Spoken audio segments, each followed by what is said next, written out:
Hello, everyone. We are at the apartment project in Neukölln, Berlin, and we are hosting the fourth event of Chromatic Wednesdays, Season 2, this evening.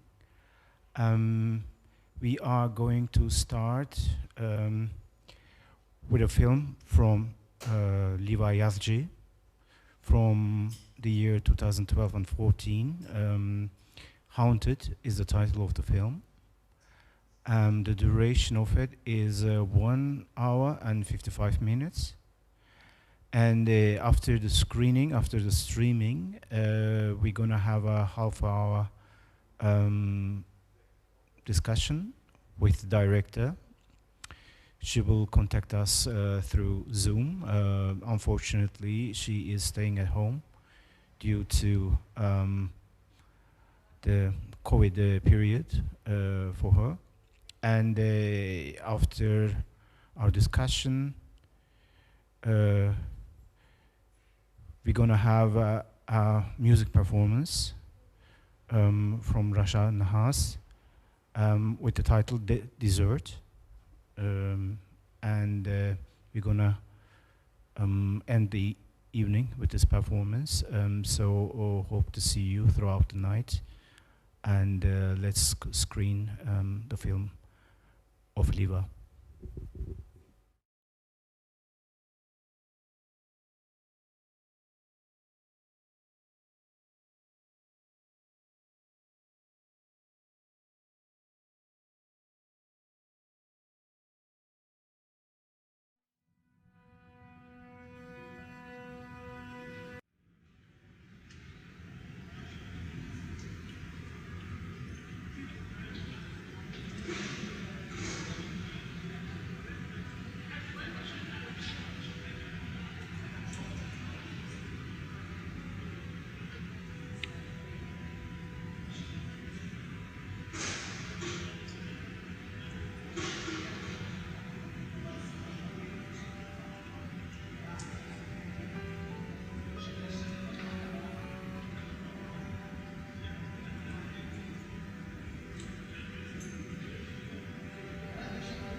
عشان بداية صغيرة محطوطة مشان باقي اللحظات بيحملوا حالهم بينزلوا على الأبوة فيها كم بيجامة وكم قصة. بعد بأسبوع من هاد صار في حصار استمر بهاي اللحظات. يبلش تشهد يوم ورا يوم ناس عم تطلع من البناية، ناس عم تطلع من البناية عم تسمع أخبار من على التليفون. عرفوا في يوم خلص مبين إنه المعارك ستندلع، حملوا حالهم وراحوا. طلعت هذا مع شنطتين هذا يمي.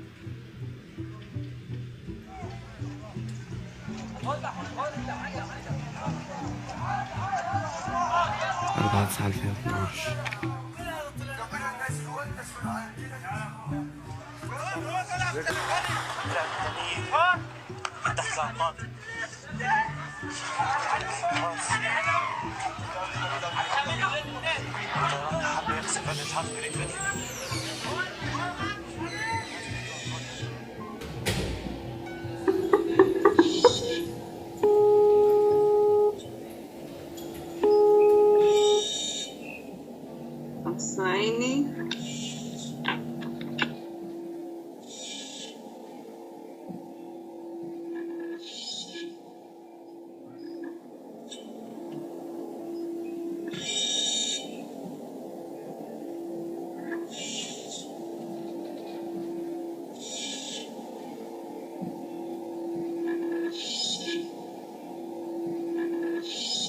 ما بدهم حدا يطلع من برزة، لأنه إذا فضيت برزة صافوا تتعبى جيش حر وتصير منطقة مثل جوبر، وهذا بيعني إنه هن مستهدفين. إحنا هلأ دروع بشرية حقيقية.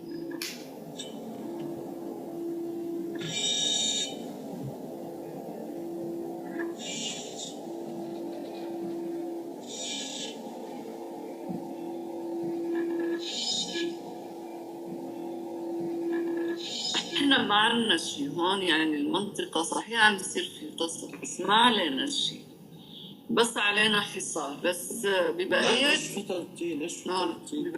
المناطق بجوبر حرصت على البنت، صار هيك شي بس خلوا الناس تنزح، هون ما عم بيخلوه.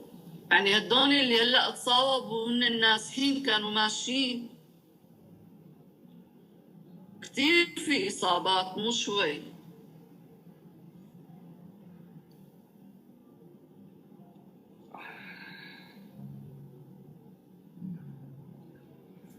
البيرة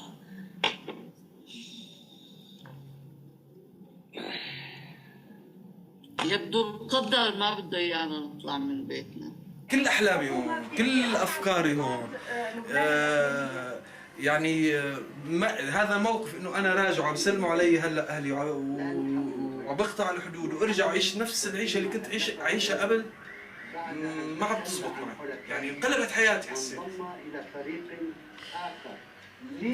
ضب المكتبة صار. بتعرفي كم مرة صرت بغير شو اسمه ضب الشنطة وشايلها؟ شي 3 مرات.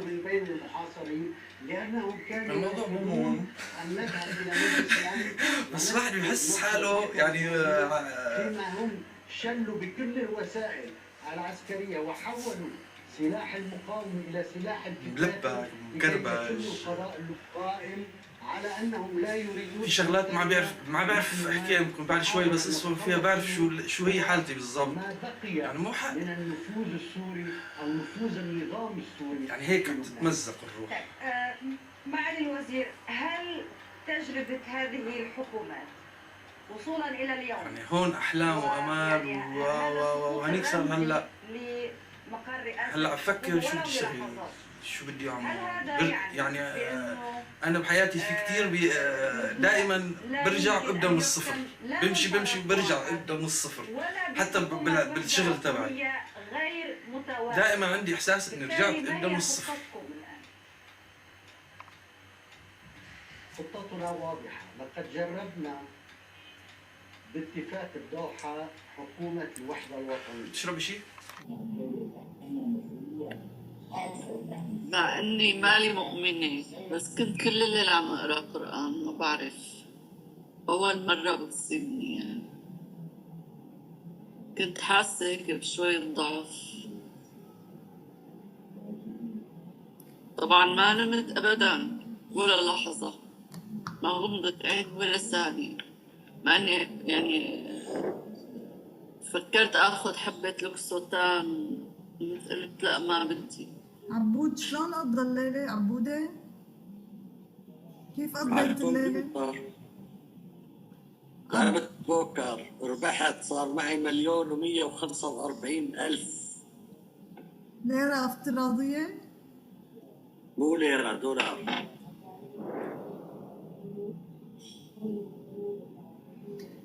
ما زلت انت وطالع الصبح؟ كنت بس عم فكر رح ننفذ ولا ما رح ننفذ. بدي افكر طالعين ولا خلاص شغال.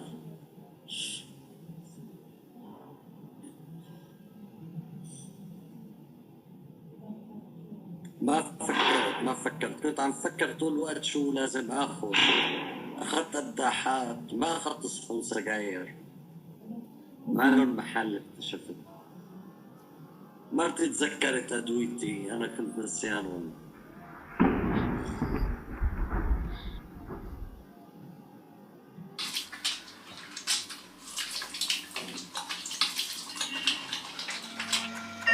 ليكي انا راح اضب هلا.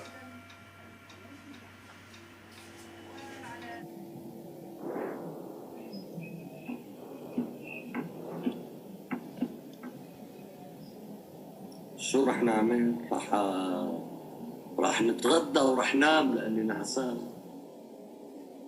وفاء انت نظفتي البيت عن جد مشان بس لترجعي تلاقين ضيف؟ نظفت البيت لاني بحبه يعني. الملوخية اجلناها لانه امبارح كان الجمعة، كان غداء الثورة، بناكل اليوم بدون دجاجة. هي ملوخية ورق. الدجاجة اخذناها معناها ورجعناها، نسحت ورجعت. دجاجة ونص كيلو شرحات وكيلو راس العصفور ولحمة مفرومة ولحمة ناعمة كلهم اخذناهم رجعوا. خطر لي اكلهم كلهم، عم يخطر لي صار لي من امبارح انه بدي اكل كل شيء بالبيت واشرب كل شيء. بس هلا عم فكر جديا انه بطل فكر اطلع. والله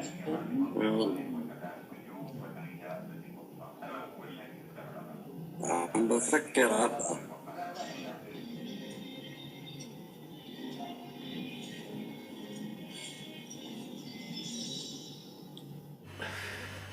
قديش اخذ وقت معك ضب البيت؟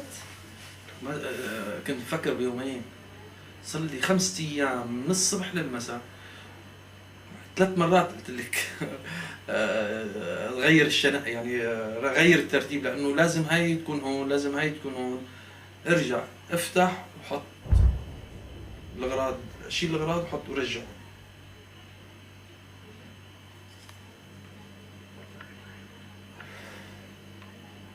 بدك تاخذهم كلهم فرد دفعه ولا بدك تبعت شي شحن؟ هذوك اللي جوا كتب بدي احطهم هون بالشحن، بس اللي بالشناتي بدي اخذهم كلهم معي. ما في دفعات، يعني بدهم يكونوا معي، رح فتشوا قدامي وهيك. كيف طريق الروحة؟ طريق الروحة على قنيطرة بيسلمونا، بياخذوا الهويات منا المخابرات السورية، بيسلمونا لليو ان، بياخذنا اليو ان شي 100 متر بيسلمنا للمخابرات الإسرائيلية.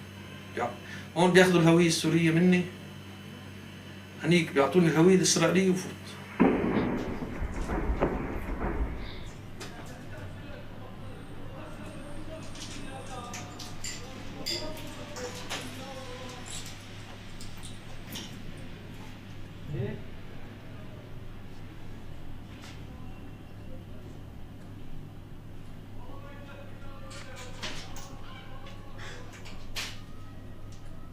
قضيت 6 شهور.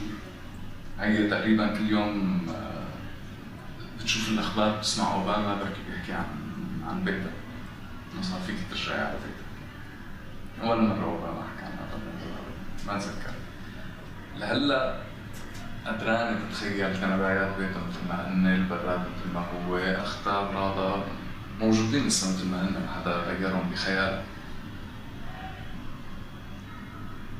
ما عم قال انه انت تخرب البيت وتدمر. ما فيني اروح الا انه خربت هذا.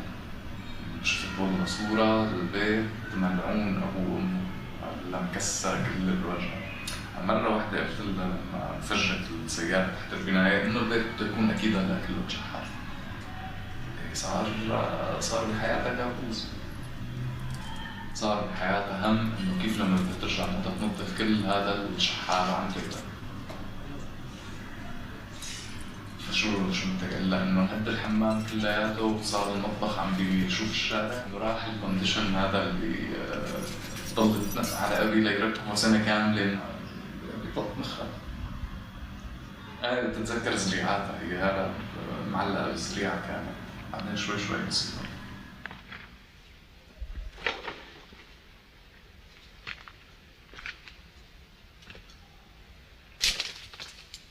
نحن ندخل إلى داخل المنزل.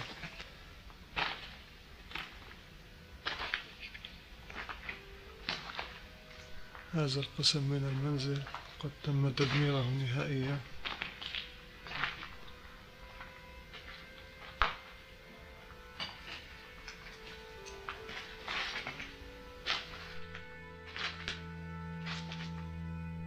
كل هذا اللي عم بيصير هلا رجع ذكر أهلي بالطلعة من فلسطين. بس هلأ بتحسيهم كأنه ما عم بيصدقوا، يعني بتحسيهم كأنه عن جد عايشين كابوس ما عم يخلص. من بيت يافا لبيت القدس، من بيت القدس لبيت عمان، من بيت عمان لبيت بيروت، من بيت بيروت لبيت الشام، من بيت الشام لبيت الكويت، من بيت الكويت لبيت الشام مرة تانية، من بيت الشام لبيروت. ولا مرة البيوت اللي تركوها كانوا رغبانين انهم يتركوها. كل مرة كان في ستيب مختلف، بس دايما كان البيت اللي قاعدين فيه يتمنوا على الأقل إنه يكون خلص هو البيت، بس كل مرة كانوا يضطروا يطلعوا عن جديد. صار القصة عن حي 4/9/2012.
Hello again.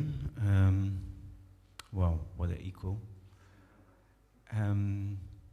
We have just seen the film of Liwaa Yazji with the title Haunted, which was produced between the years 2012 and 14. Are we connected to Liwaa somehow? Yes, we are. Okay. Also strange positioning. I will have to talk towards this direction, I guess, right? I will not be able to see you. I'm sorry, I am not with you all in the screening.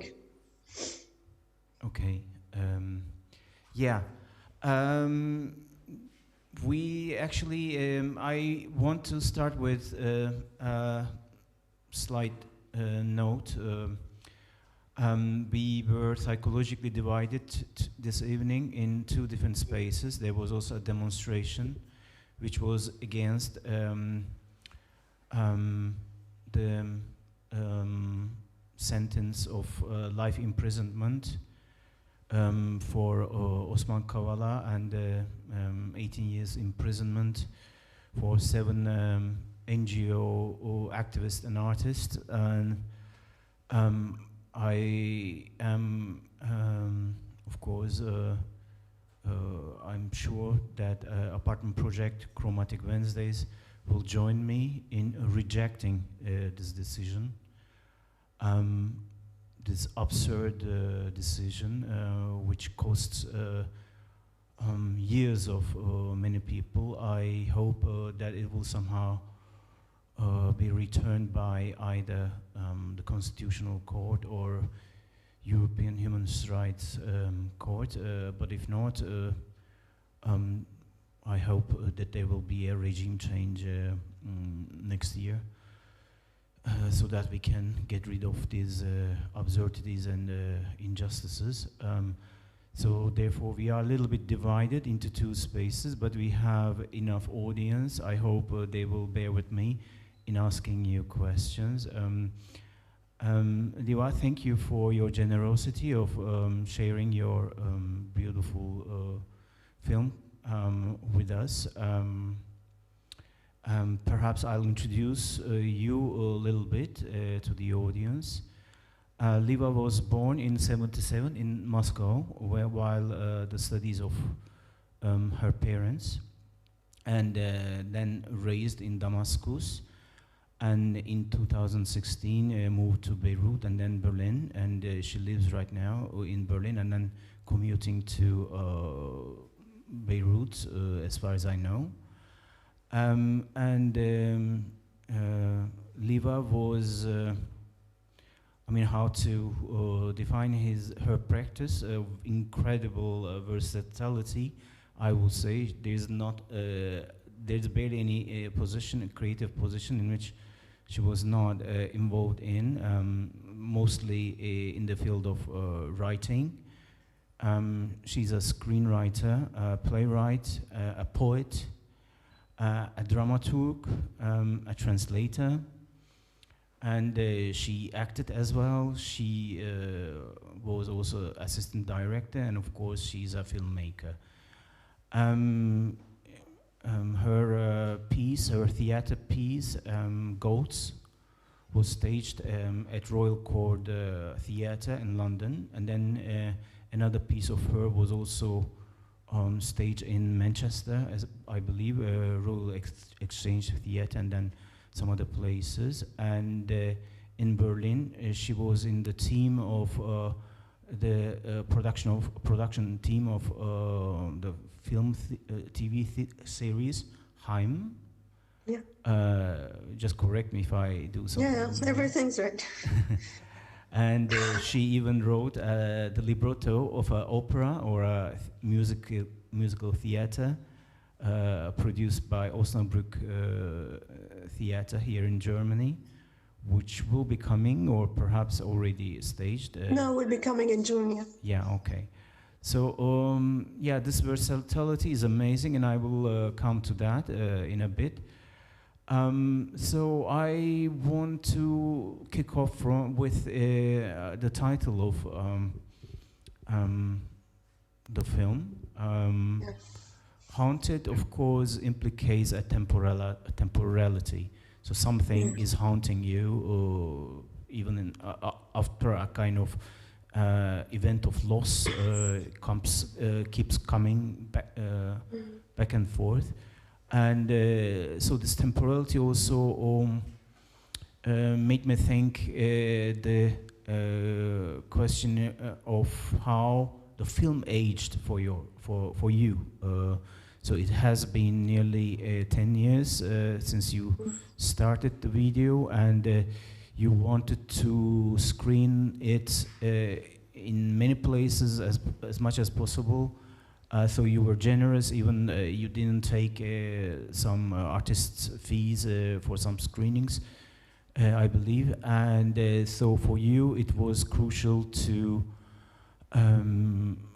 visualize the human effect, the subjectivities of people from Syria, and avoid stereotypes or blood pornography or the super dryness of statistics and so on. So the film gives a beautiful,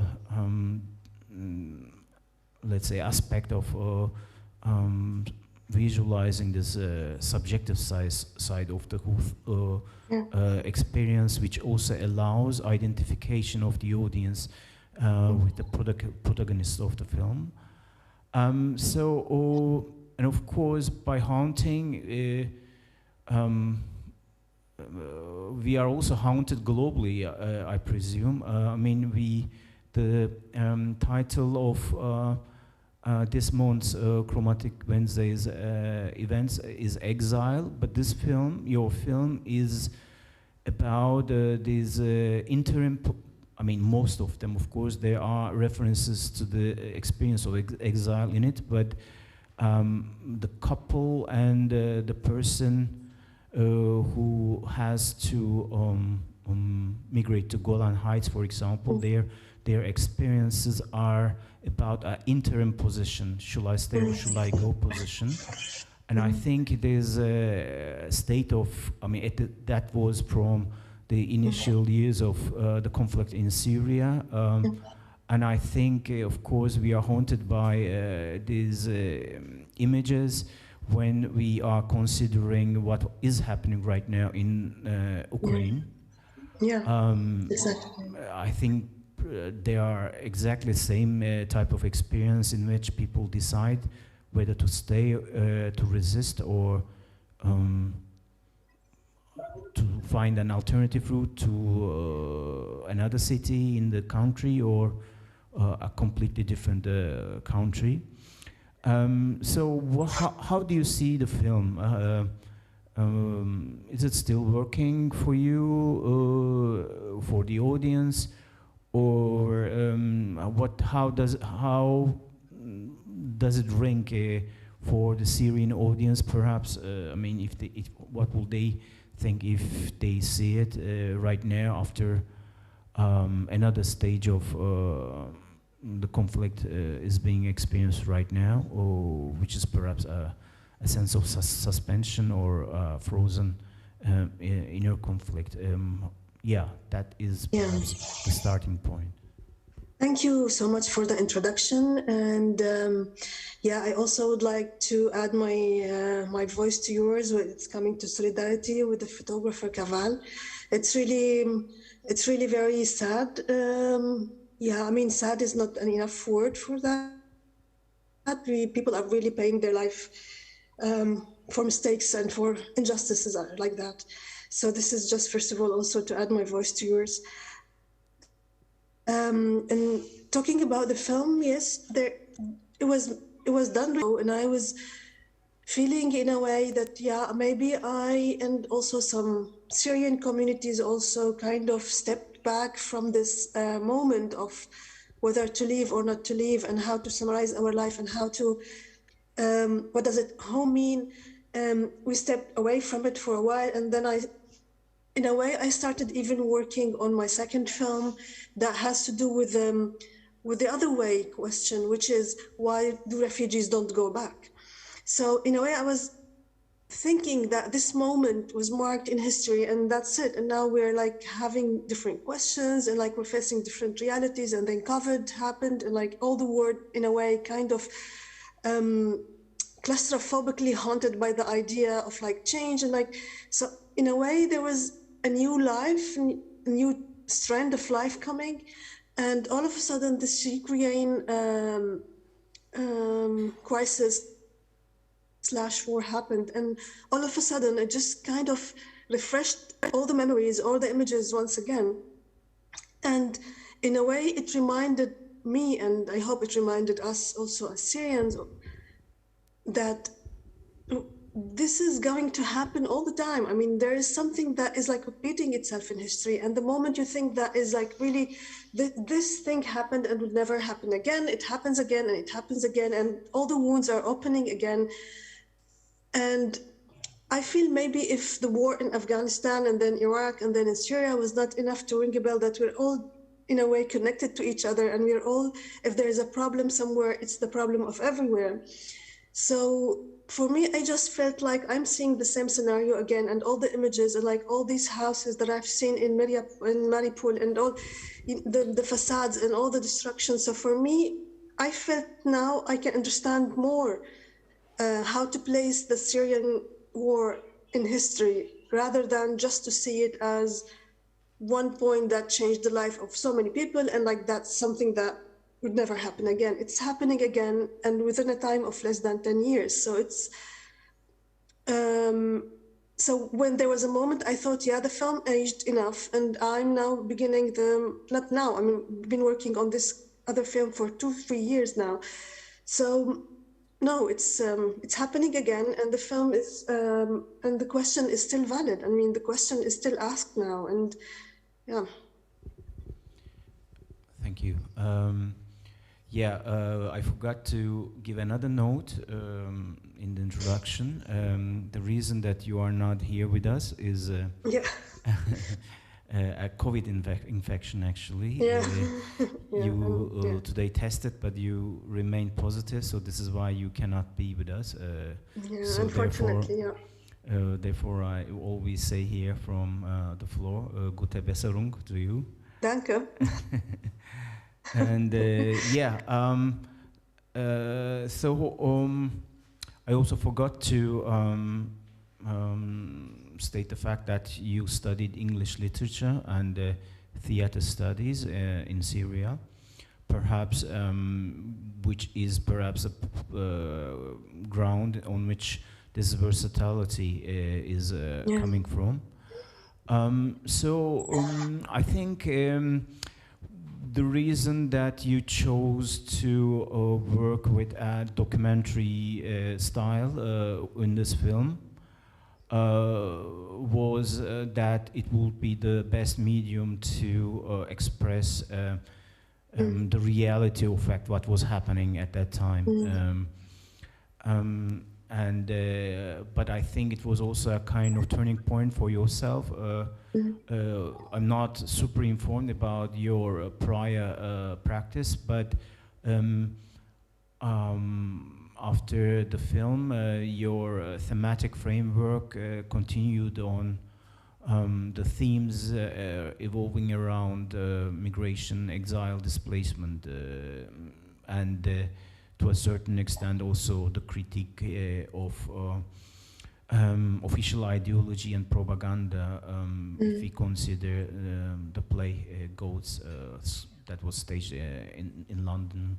Yeah. But I was also was curious about how the experience of shooting this documentary, which is actually very, very complicated in itself, and we also have to note down that it has actually two versions. What we have seen is the longer version, and there is also a 1 hour version, which perhaps you can later also explain in which context you show the shorter ones. So I was curious about how this film, this experience of the film, affected your later practices. You already said that your second film is like a question, puts a question about why the people who left are not willing to come back, right? If I it is the question of going back. Yeah, it's the rhetoric of like, exiled people in a way. There should be a moment where they should go back. I mean, so it's to answer your question. The conditions of shooting Haunted were so complicated because I was shooting in the regime-held areas, in the Syrian regime-held area where shooting was not permitted and is against the law. And I would be, the protagonist and I are under really big risks. So I was like using whatever possible equipment I couldn't move with an equipe, with a team. I was doing everything like smuggling, and it was really very hard and very courageous of the protagonist who accepted to speak in front of a camera in a time where if any of these sentences or films like were really caught by the Syrian regime, they would really have had very difficult destiny, I mean, the protagonist. So I always feel like I would like to thank them for this courage at this moment. And so, it wasn't easy to do it, and that's why you can see like different stylistic aesthetics in the film, and it's like different qualities as well from inside and outside Syria. And the film in itself, of course, it gave me more tools, it gave me more knowledge about certain issues related to filmmaking and like what to prioritize in certain moments. What does it mean to work in war zone? What does it mean to work in such an urgency? And how to create the aesthetics of a film in that sense.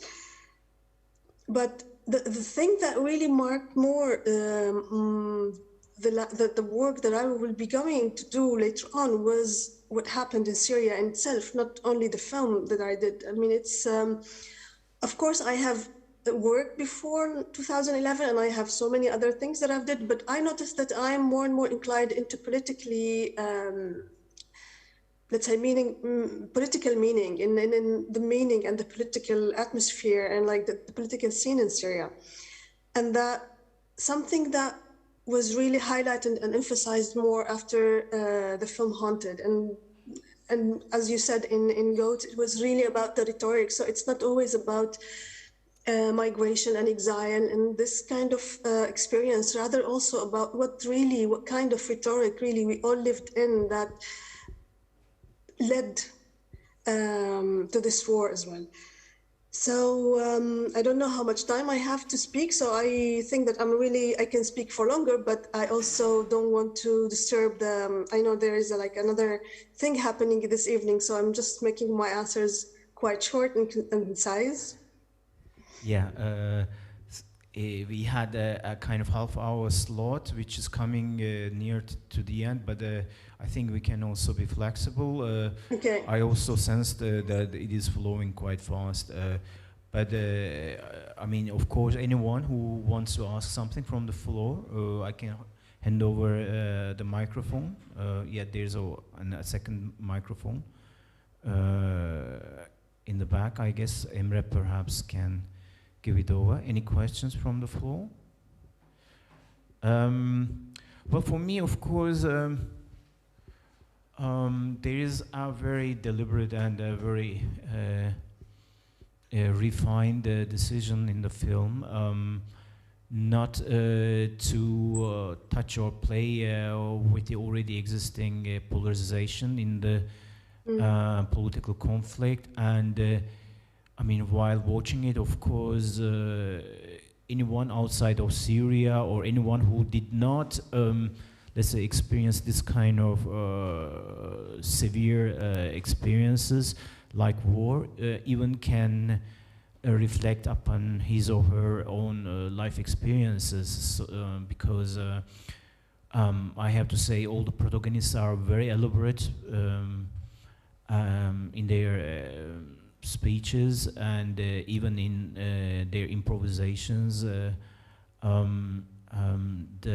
So there's nearly a kind of phenomenological approach about reflecting about to which extent a human being is constructing his or her identity through belonging to a physical space, not only as neighborhood, but also a kind of four-walled house, but also through objects. And this is not only, of course, through subjective kind of identity construction, but also, as we see in the film, there are objects or, let's say, houses which have been inherited through generations. So it is sometimes, as you also expressed in some prior interviews, sometimes it takes generations to possess a flat, apartment flat, and then the possibility of losing it, or the possibility of it being looted, the possibility of not being able to see it again, is, I would say, a rather universal kind of experience which rings the bells in the audiences from all corners of the globe, I would say. I also realized, I mean, we had some events before with artists from Syria. So there is this kind of course, attentiveness to let's say, not to provoke the political polarization. So how, of course, there are very, very carefully formulated critiques within the film about what is happening, of course. But how did you approach this, let's say, how did you construct the political dimension of the film? Yeah, thank you for raising this up, because as you said, I really worked hard on this idea, is that I don't want to create a manifesto.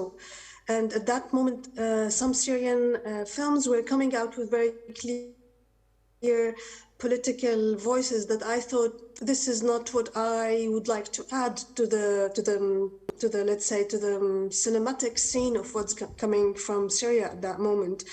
So I felt like the political position of the protagonist should be subtly coming from words rather than from sitting in front of the camera saying like, we hate Bashar al-Assad, we are pro the opposition. And so, because even at that moment, the physical feature, I mean, it turns to be kind of a blank thing, because in a way, it is not what they are suffering from this moment. I mean, so their human question, when they reflect on it, is much more interesting and much more deep, and it reflects more and it says more about their political status than just saying, like with a flat featured face, like, yeah, we hate that and we are pro that, and like talking about the political background and like the historic trends of where happened and who started with what. So for me, it's important always to like have one hand saying, yeah, who had airplanes at that time? It's only Syrian regime. Who is switching on the demonstration on the TV? I mean, that is kind of a hint that is like he's watching the demonstrations in a way. So there are always little hints here and there saying their political opinion, but the film is not about that. I mean, they could be, I mean, which is not, I mean, true in the map of the film. They could be also standing on the other camp, let's say, and they are suffering the same things from different aspect. But for me, I really worked hard on protecting the human essence of this crisis without giving titles and changing it into something that we have already heard in the news over and over and over again. For me, it is this ground to identification, to universal identification, these questions about objects and how we relate and how we define them. And at the same time, having this slight thread saying, where do they stand in terms of the war? I mean, with whom and against whom, but not bluntly. And the film is not about where they, I mean, the film is about this little coffee pot or about this photographs that everybody wanted to have with them. So it's in a way there, should be there somewhere in the TV screen they are watching, in the voices of around them, but not, this is not the question to them. It's, yeah. I kind of also wanted to protect them from delving into political speeches, you know, so it's also, there is this one, yeah, when we started filming, we did like so many sessions where we just sat and talked about politics, and we finished talking about politics, and then the real thing really started. After finishing all these curses and ready-made sentences about against the regime. Yeah, when we finished this, when we were really empty of this grudge, another layer, another human and subtle layer started. Okay, in question from the audience, I can also help to translate if needed from Turkish or German. Emre and Melih, do we make a direct switch to the performance, or will there be a kind of break? Okay. Okay. Liwaa, thank you for your contribution. Have a nice recovery in the coming days. So have as quickly as possible your test negative. And I hope to meet in flesh in the coming months, probably. Yeah, I hope so. Yeah, I'll make sure. Yeah, you have been in Gorky before. I also work with the theater, so perhaps we can. I can make you an exhibition tour there. Yes. Come by. Yes. Yes, Thank you so much for screening the film and for having me here talking, and and for having the strength to see the long version. Yeah. Thanks again. Enjoy the evening.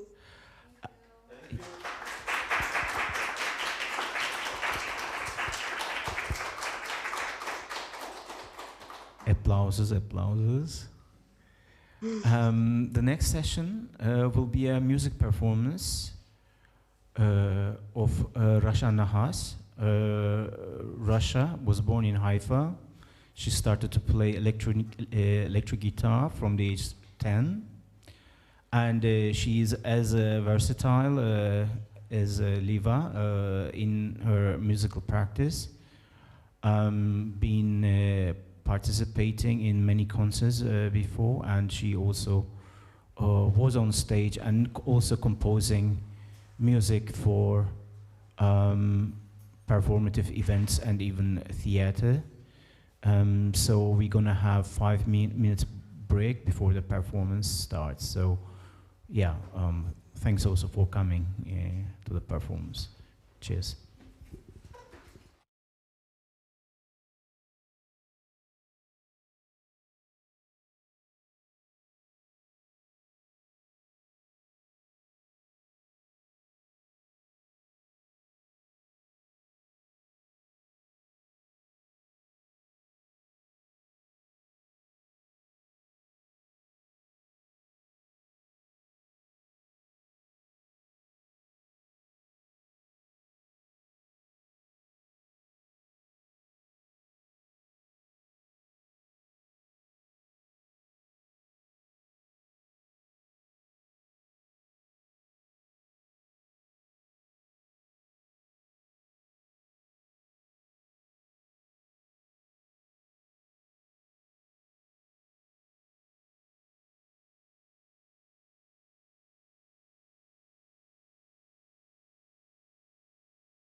Hey, good evening, everybody.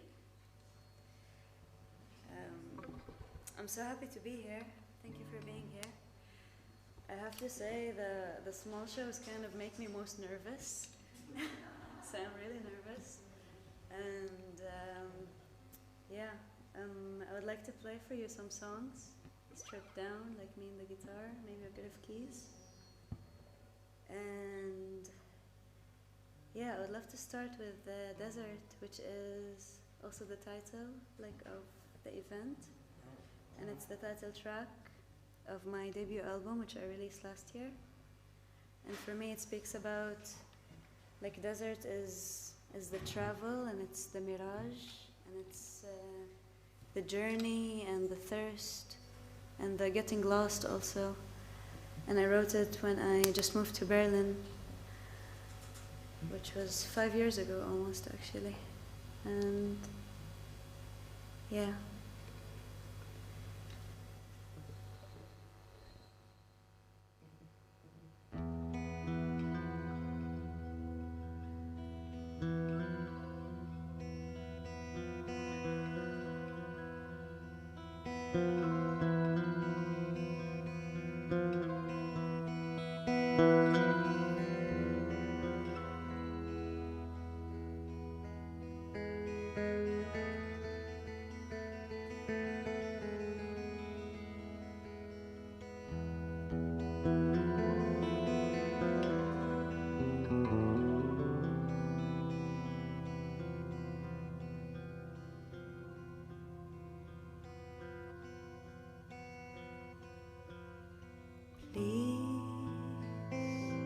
take it all away. I am nobody I could name myself. I float upon pearls. Some songs, they've been buried for years. Myself, I'm a desert torn. I was born on the mountain by the sea. The west drapes east, my west disease. I'm a little beast hiding up the street. In a little room with a little bed on this dusty floor lies human flesh.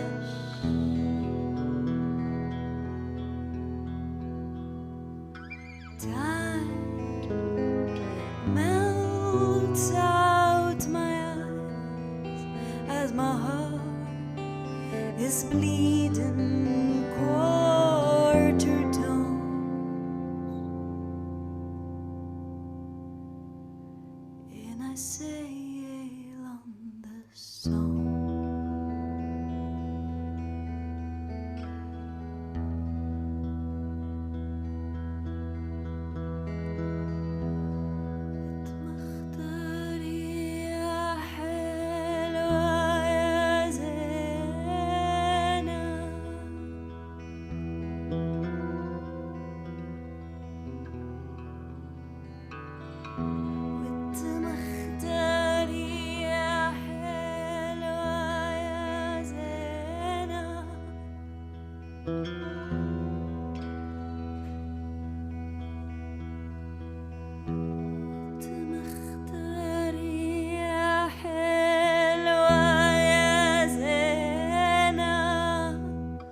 The Dead Sea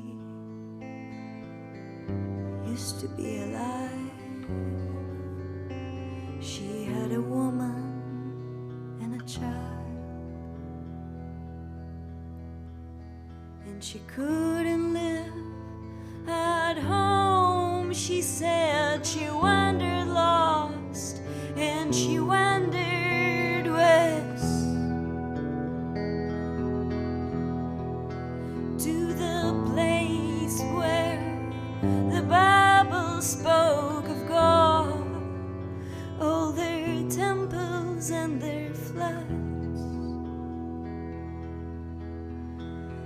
They hung her on a cross. She is a language no one dared to talk.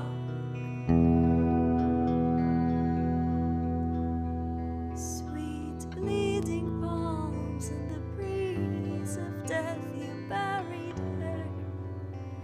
She is a roaring breath.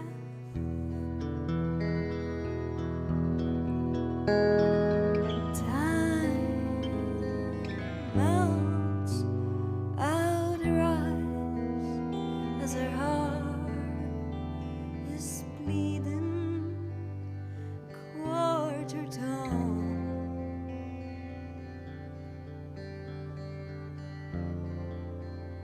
And she sails on this song,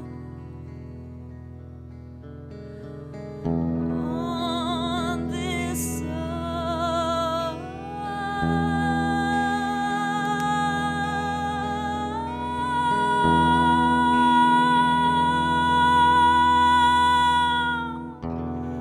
تمختاري يا حلوة يا زينة. Sweet bleeding palms in the breeze of death, you buried me. I'm a roaring breath. Sweet bleeding palms in the breeze of death, you buried me.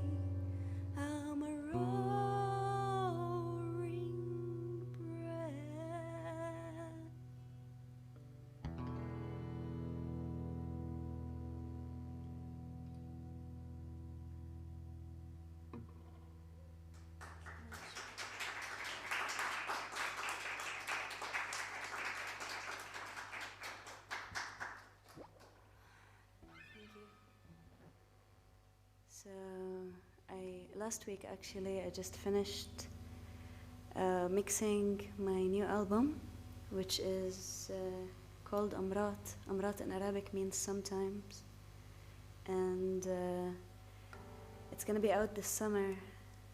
And this is like the first album that I put in Arabic. And I found this process so vulnerable in a way, because it's such a, like, I feel like claiming your language, like your space in your language is claiming your space in the society and claiming your space in your space that you were born in. And I feel it's often difficult for a queer person. And like with the society itself, with patriarchy and with the occupation and with everything. And in Arabic also, like the pronouns are like so binary, you know, like if everything is like very nowhere to hide, you know. It's like yeah, so it's like I found myself very much challenged in this album. And also, like, I never really sung in Arabic like I do in English. Like, I performed and toured very much in English in the last years, and I'm experienced kind of in it. Like, you know, I can just do it in a way, you know. But in Arabic, I found it hard kind of to open my voice also. And so I kind of wrote an album. I wrote an album, and this album is two-faceted. It has like these two seasons. One season that is very much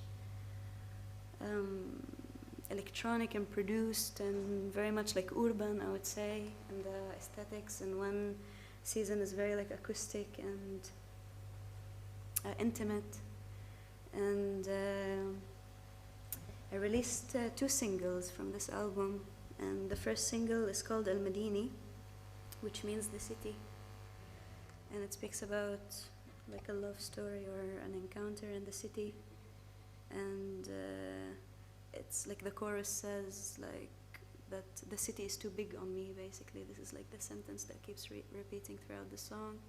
It's like a feeling of walking in the city, and sometimes you feel so inspired and everything's great, and sometimes it's just closing on you and you feel suffocated and you feel, I don't know, all of your emotions just float in front of you and it just reflects it back at you. So this song is called Al Madini, like a lesson in Arabic today. Anybody here speaks Arabic? Kind of? Okay. Listen in Arabic. Lesson number 1. Al Madini, the city.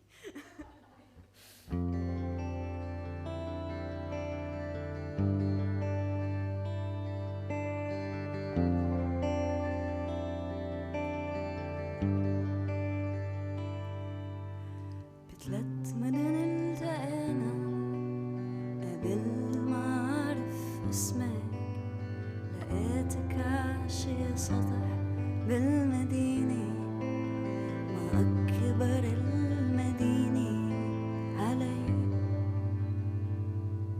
طلعتي ساكنة عنا بالحارة حد محطة ترين، سألتك لوين تعال تعشى عنا بالبيت، تريب عبيتك شارع هادي بين الشجر، اشتقت لهدوء الشجر بالمدينة، ما أكبر المدينة علي.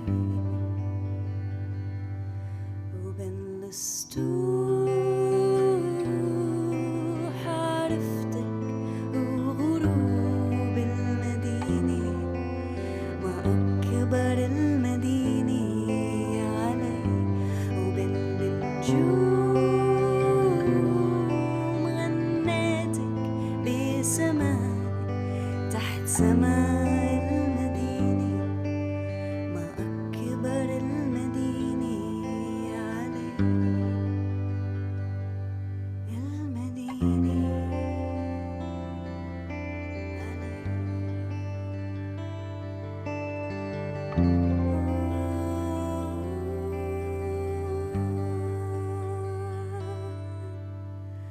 عرفتك لا شي سنة قبل ما أعرف حالي،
علي وبالنجوم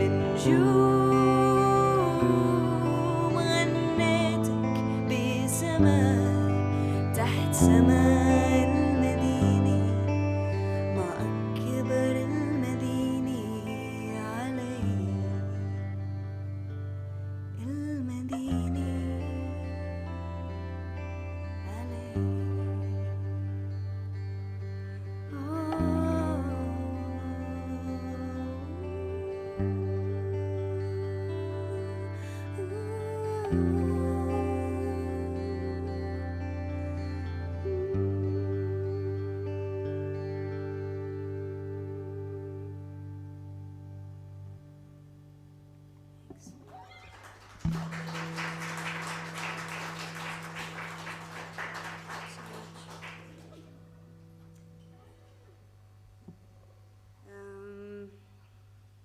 Thank you.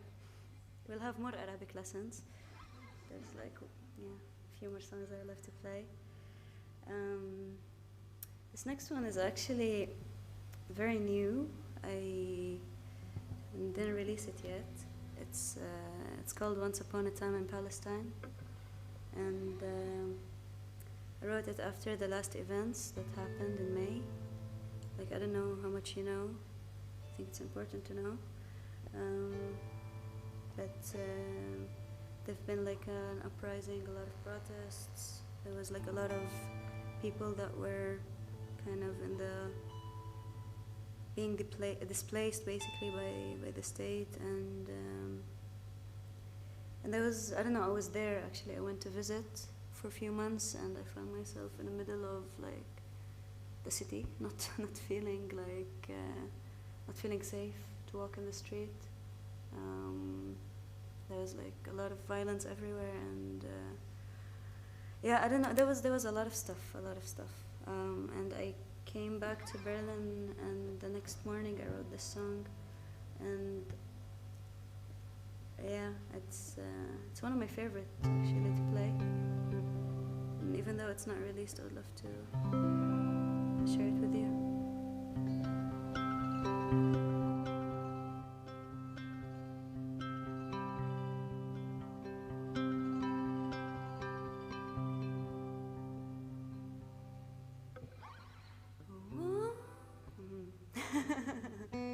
Okay.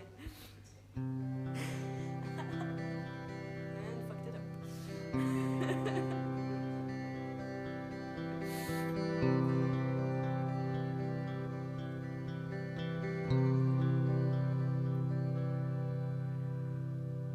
Once upon a time in Palestine, there was a lime tree.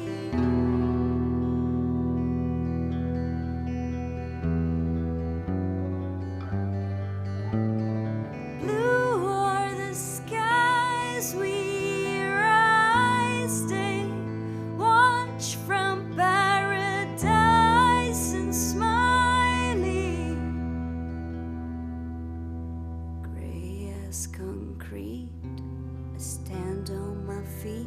I think of my mother, I think of my lover. We think of each other beneath the cherry trees. I long to be free. I think of Berlin, I'm not ready to leave. In the summer, I long to be younger. Once upon a time in Palestine, there was a lime tree.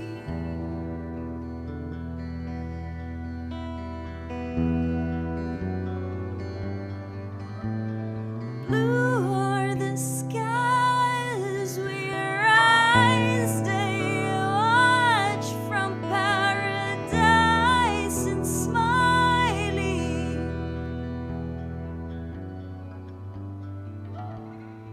Gray as the skies, time flies, sun sets and sunrises.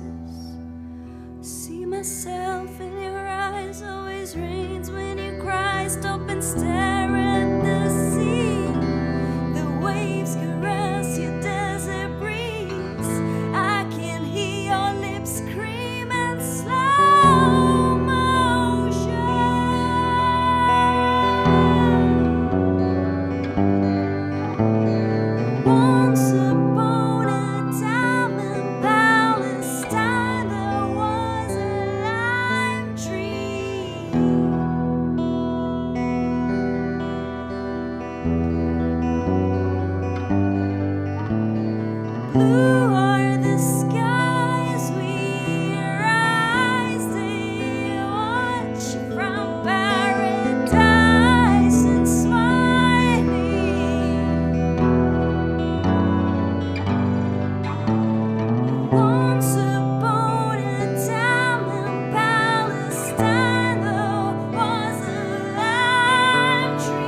This is like one of the first songs I've ever written. I wrote it when I was 17, and I was in Jerusalem on a rooftop with a friend of mine. We were sitting on a roof, and you know Jerusalem is very beautiful and that usually, it's a very beautiful city, but it's also very separated, and apartheid is very present in the city. So we were sitting on a rooftop, and we were looking at the rooftop in front of us, and there was a toilet on the roof, and and behind that toilet was like just a very beautiful sunset, and like my friend said, like, here, look, the skies don't care. As in, like, the skies are so beautiful, and everything else is fucked up. And I find also the skies don't care, because, you know, the skies is everything, kind of, you know, it's like a very big thing to say in a way, but it's also very simple. So I was on the way home to Haifa with friends of mine in the car, and I was sitting in the back seats, and it was dark, so I was kind of writing on my phone, and I wrote the lyrics for this song. And when I got home, I started doing like this, and basically just I wrote the song, and it's very old, like 17 is a long time ago, but I find it very relevant always. Not always, I hope it will stop being relevant. I think that would be when real change has happened. But I mean, yeah, for now, it's a song that gives me comfort, so I'm happy to share it with you.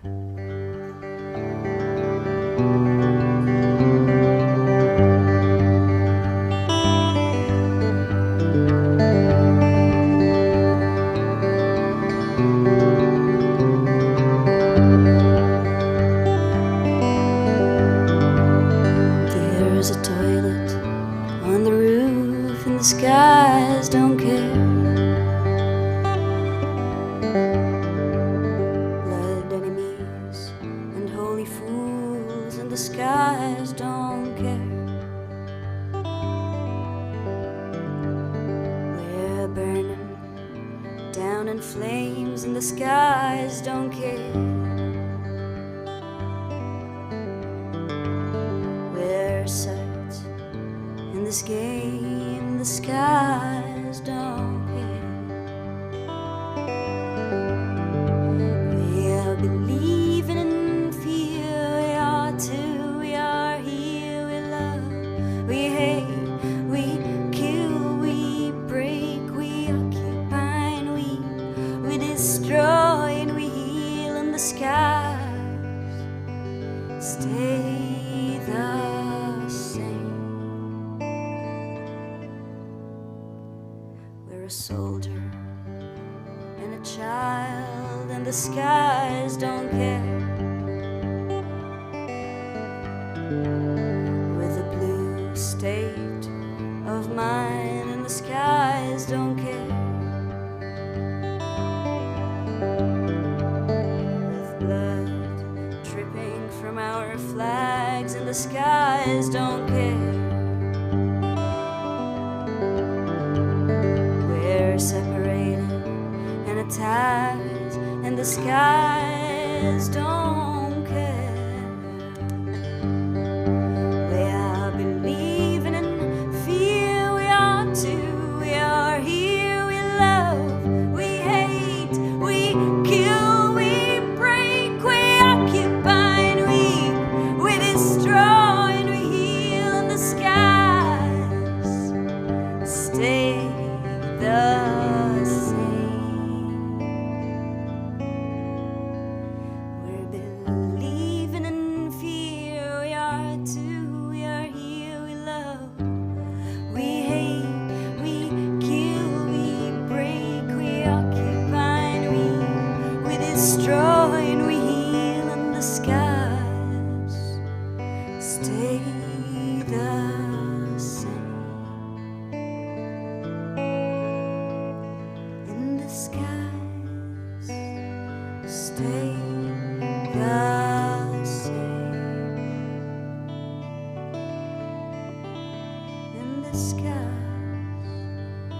stay the same.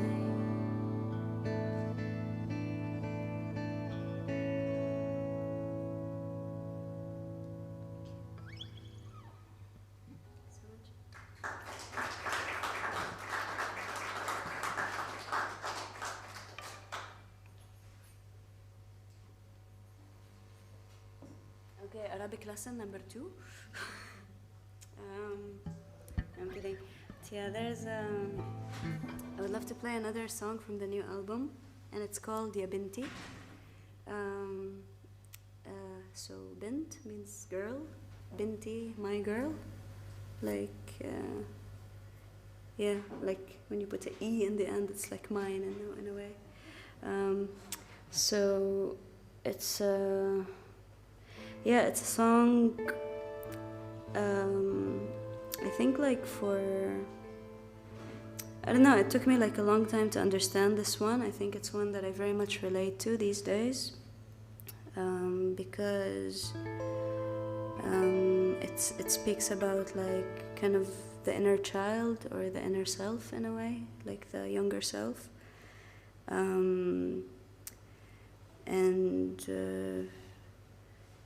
Yeah, and it's like the chorus, his lyrics is I am here and you are there, you're sitting far, you are you, but who am I? And I think it's just like this feeling of alienation from oneself while growing up. Like I feel like when I grow up, or when we all grow up, yeah, it's like, yeah, it's like, I don't know, we gain confidence, but we lose vulnerability maybe, or we gain a sureness in a way, but we lose being spontaneous sometimes, and so on and so on. And I feel like there's so much we gain and we lose on the way, but it's also important to stay kind of close to ourselves. Sounds so cliche, but it's like, yeah. But yeah, sometimes I guess we lose the balance. I lose the balance, at least. I don't know about you. And so this song is called Ya Binti, which means like my girl.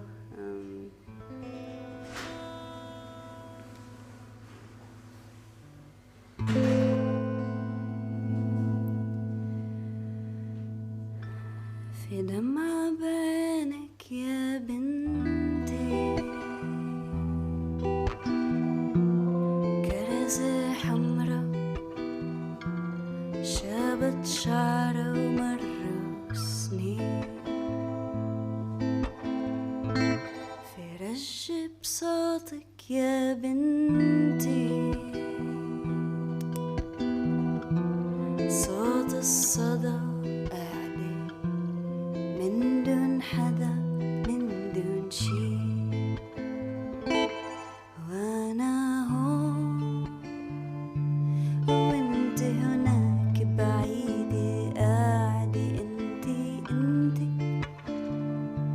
وانا مين وانا هون وانت هناك بعيدة قاعدة انتي وأنا مين عيونك سود شعرك طويل عيونك سود شعرك طويل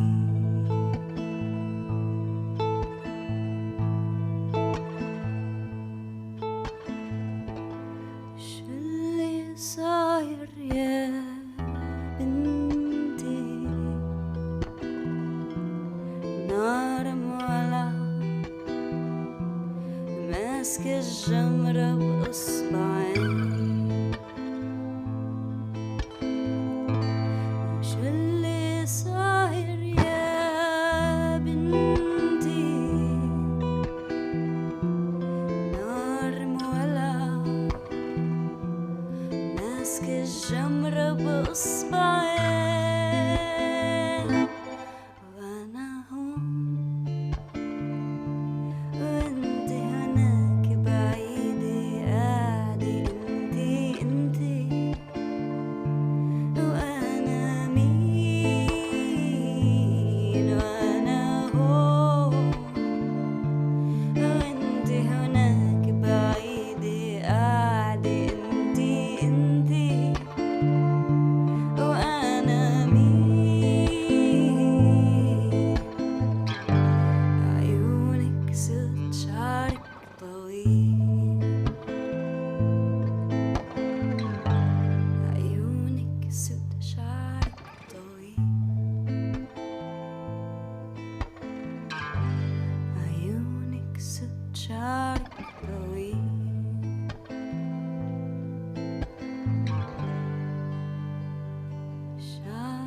Thanks so much.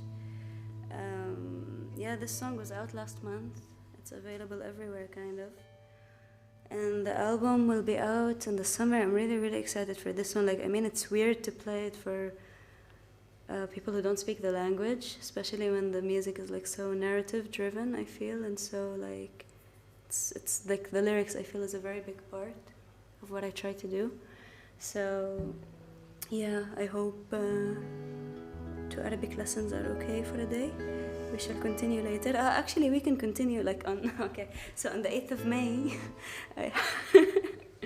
I have like, I have a full band show in Badi House. And yeah, we can continue the Arabic lessons there if you want. We're gonna be playing more materials from the new album. And yeah, it's gonna be like, it's the first club show actually I do in Berlin since Corona. I'm really, really excited about that. I have a new band also. Like the album is going very much in electronic direction, and it's like something that I'm very curious about, and yeah, I'm just really excited about it. It could be really cool if you come. And yeah, I would love to thank the crew, the amazing crew over here. Thank you so much for creating the space. Like I feel, I don't know, since Corona and digital, like everything became so digital, I feel everything is online, everything is Instagram, everything is all of this stuff. And everything is like industry driven and profit driven, and I don't know, all of a sudden, like after 2 years, I found myself in a world full of plastic, like literally, and also like content-wise and the stuff that are created and the way it's distributed, and it's like so precious actually to be here, you know, in this very intimate setting. And like I don't do this kind of, I don't talk to it so much usually. So it's like thanks for holding the space for that and for the story behind the song and everything. Thanks for the organizers. It's really amazing to be here. It's really precious, really. And I don't know, what else can I play for you? I have a few more songs, if you don't mind. The Clown, let's do The Clown. So The Clown is also from Desert album. And I wrote it when I just got to Berlin. It was a really hot day, and it felt like the flat was melting on me. And yeah, it's like an existential freak show song. You'll know what I mean in a bit. But yeah, it's like and if you like Desert album, is actually I have some vinyls and CDs with me, so you are more than welcome to get one. And yeah, this is The Clown.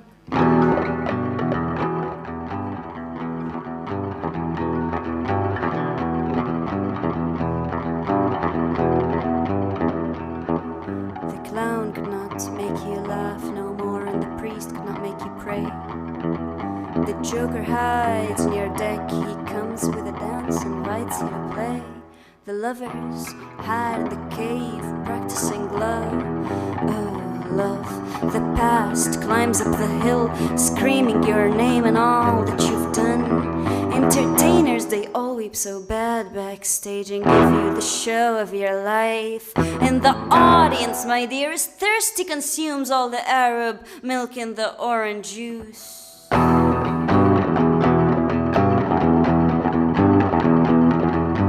This is a song for all of you to cry on.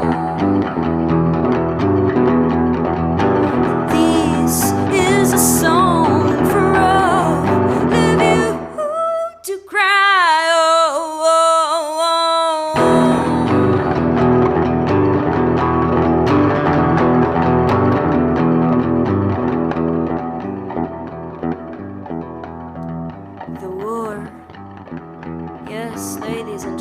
everybody else, here comes the war climbs up my chest. Take me with you, she whispers so gently, so sexy, so violently quiet sometimes. The preacher's tongues have broke, I heard they left me waiting for years. My eyes could not see them no more, and the nation is blind. such one of a kind you are, she said. Don't confuse the mirage with a black hole. You see the walls are bending and melting from heat.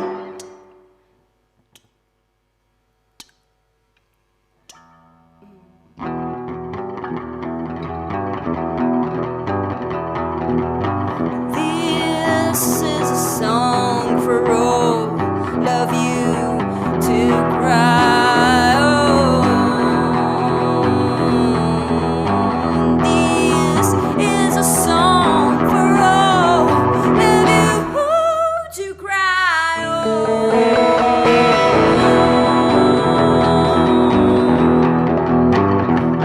The mother, you see yourself in her eyes. Do you know who you are really? Do you know where to go? Do you know why aren't you there, so tenderly warm and safe and numb in your nest? Oh, raven, please spread your wings, go be all ugly wherever you go.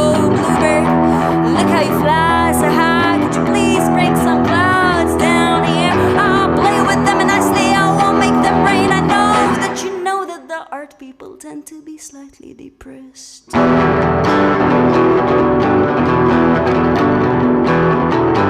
This is a song for all of you to cry. Oh, this is a song for all of you to cry. Oh, oh, oh, oh, oh, oh.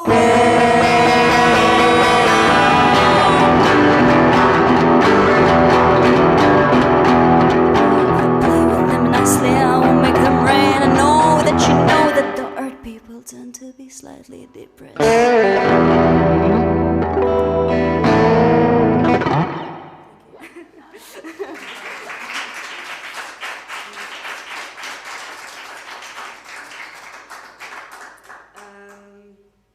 Amazing. طيب, a cover?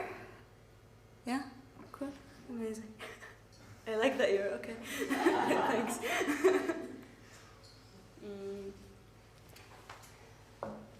Okay, so this is Leonard Cohen, Lover, Lover, Lover. I don't know, do you know it? Do you know it? No? Okay, you should listen to it. Is the guitar lower?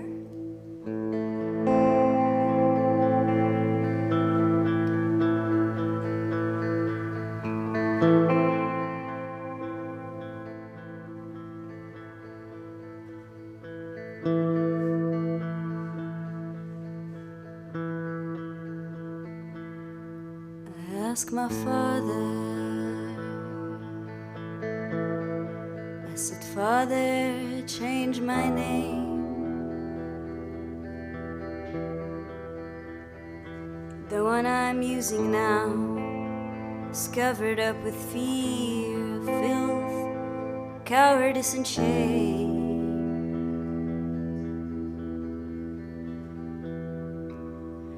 Lover, lover, lover, lover, lover, come back to me.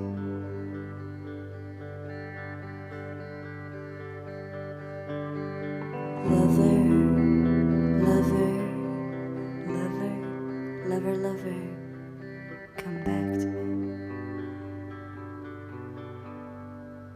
He said I locked you in this body. I meant it as a kind of trial. You can use it for a weapon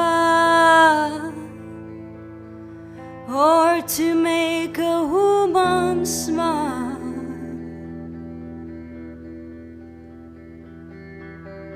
Lover, lover, lover, lover, lover, come back to me.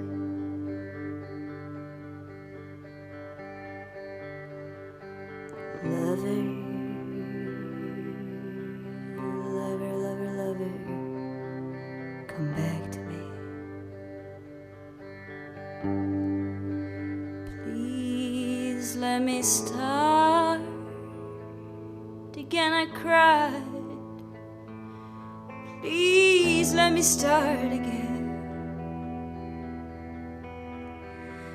I want a face that is fair this time. I want a spirit that is calm.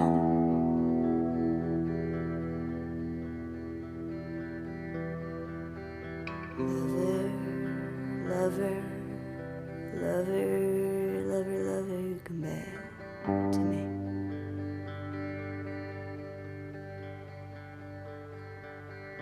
Lover, lover, lover, lover, lover, lover.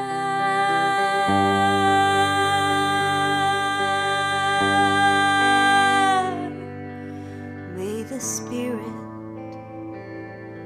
of the song, may it rise pure and free. May it be a shield for all of us, a shield against the enemy. May the spirit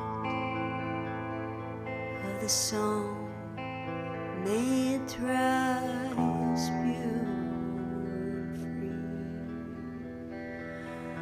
May it be a shield for all of us, a shield against the enemy.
Thank you so much.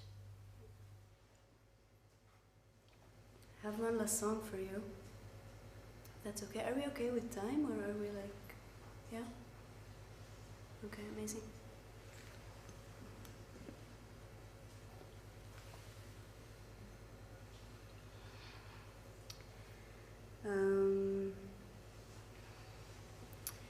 Yeah, this next song. First of all, how are you feeling? Are you okay? Are you happy? Amazing. Cool. That's the most important thing. Yeah. Thank you so much for being and for listening and for giving this space and being part of this space. Yeah, I'm very happy to be here. And I would like to play a song that is also very, very relevant to me at this moment. I wrote it 4 years ago or something. It's called Ashes, and it speaks about getting close to fire and burning.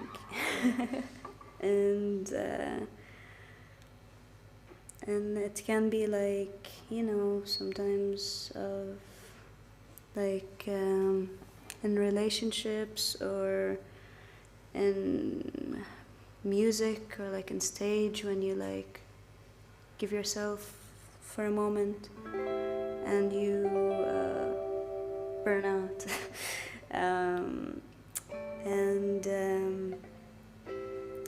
Yeah, it's something that I've been thinking about actually in general. It's like this, yeah, like burnout in general, how much it's like not present so like as it needs to be in the discourse when it comes to creative work and people who work in the creative industries or fields. I don't like industry, but yeah.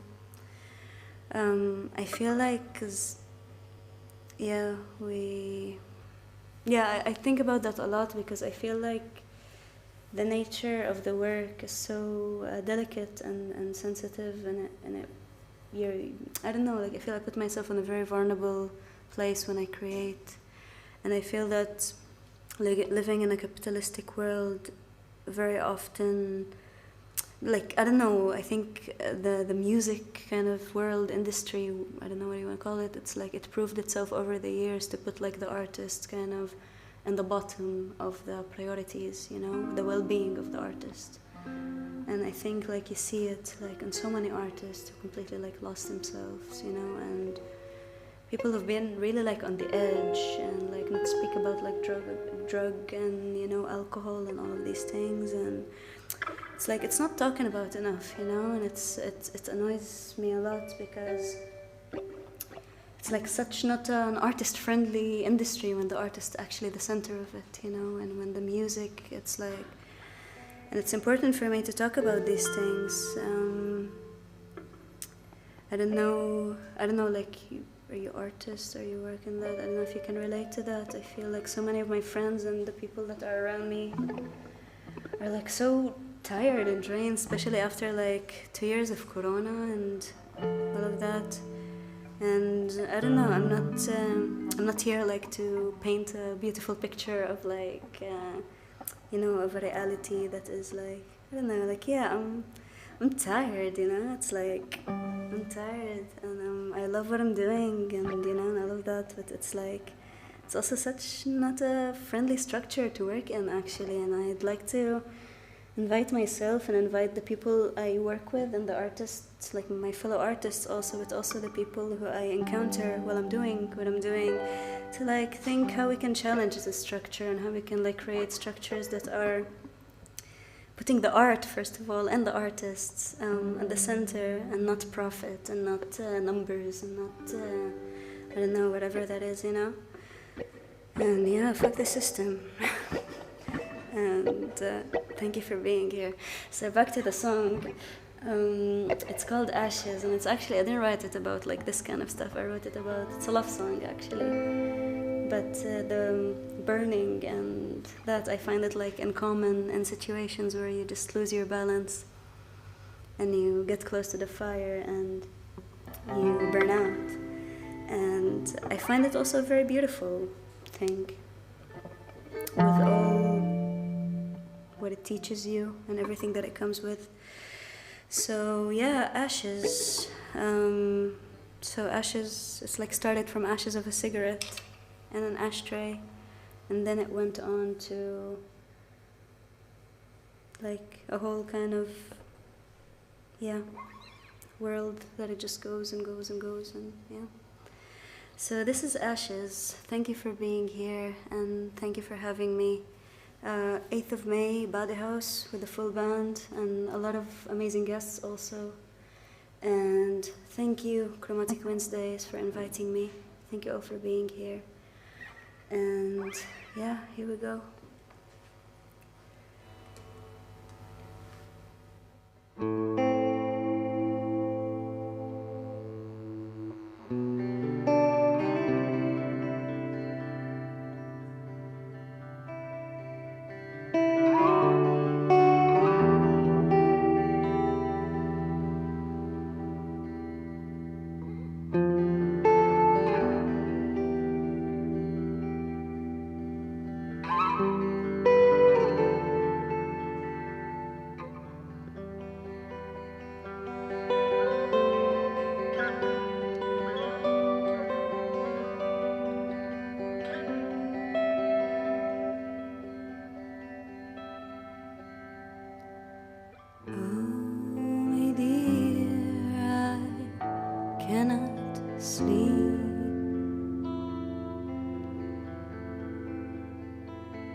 softens in pain as you speak.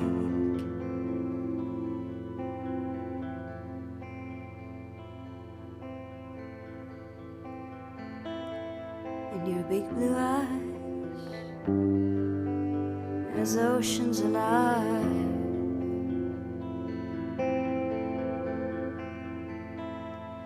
and my ashes remain in the room as you leave.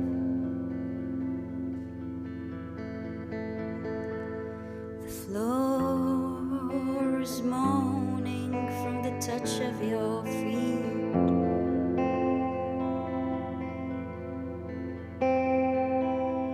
And your steps are covered in gold as you leave me.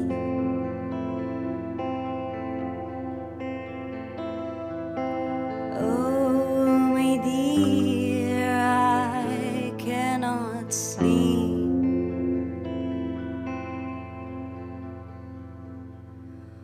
And my ashes remain in the room as you leave.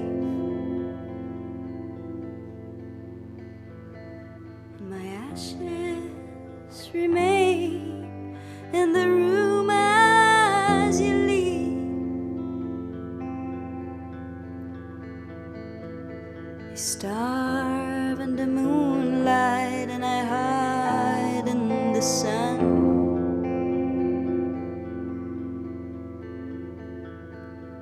I was shy of my skin and my face and the soul.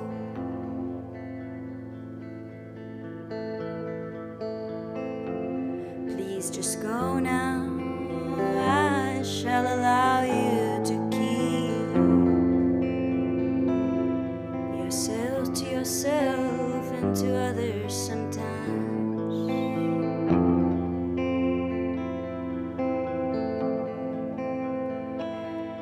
And my door will be locked and you know where is the key.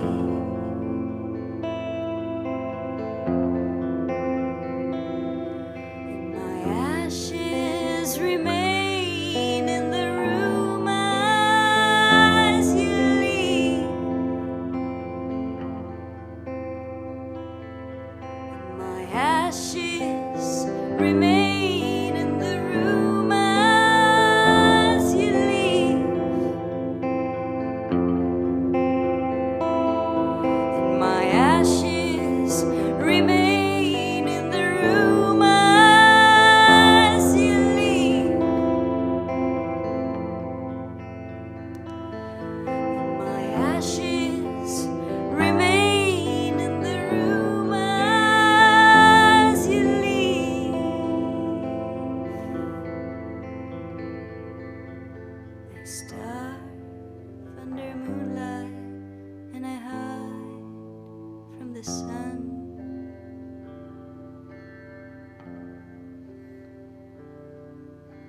I starve under moonlight and I hide from the sun.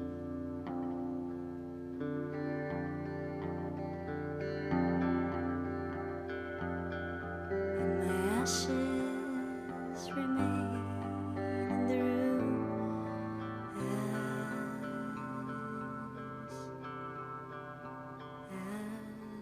you leave.